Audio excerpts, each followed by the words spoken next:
Hindi kumpleto ang Pasko kung walang Christmas tree. Pero mas maganda nga naman kung ang mga palamuti ninyo sa Christmas tree personalized.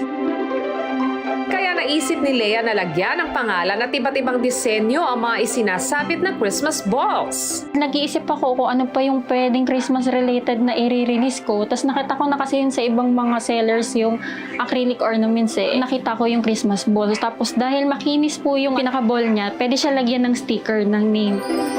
Gamit ang isang software na pan-design ng sticker, i-input ni Lea ang salita o pangalan na gustong ipalagay sa Christmas balls.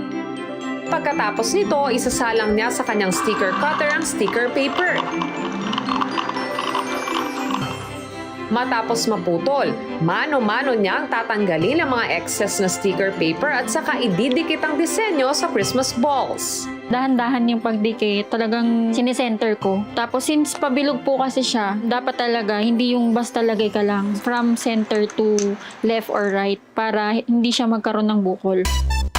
Ang mga colored Christmas balls nagkakahalaga ng 75 pesos kada isa.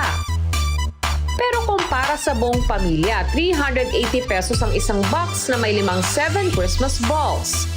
May mga pangalan na ito at may libreng 2 Christmas balls na plain. 99 pesos naman kada isa ang transparent Christmas balls na may lamang kumukutitap na fairy lights.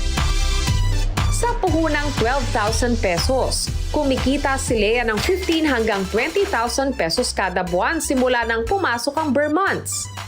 Sakto nga ang timing ngayong holiday season at bawi na niya ang ipinuhunan niya. Super happy po and contented, especially kapag may goal ka na palaguin yung business mo. Aside sa work mo, meron ka pang ibang pinagkakakitaan. Tapos kung ano yung mga gusto mong bilhin or mga kailangan mong bilhin, nabibili.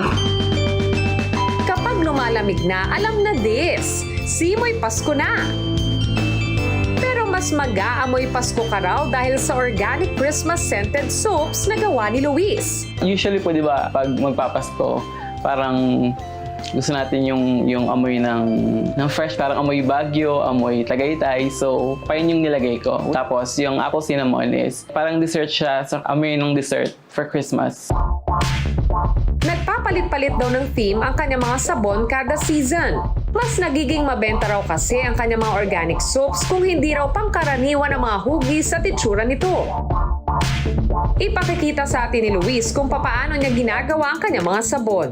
Ngayon po, gagawa po tayo ng bar soap. Ang scent na gagawin natin ay vanilla po. So, ito po ay yung oils natin. Ito po ay olive oil tsaka coconut oil. Tapos ito po yung lye solution. So, ang gagawin po natin is pagkasamahin po natin. Kasalain lang po natin. Tapos, imimix po natin siya para magdikit po silang dalawa. Tapos after po niyan, pwede na nating ilagay yung scent natin na vanilla. May mga scent po kasi na mabilis mag-trace. Ang tawag po pag trace ay yung magbubuo siya agad, yung parang magdidikit-dikit agad. So, kailangan mabilis po. So, ito.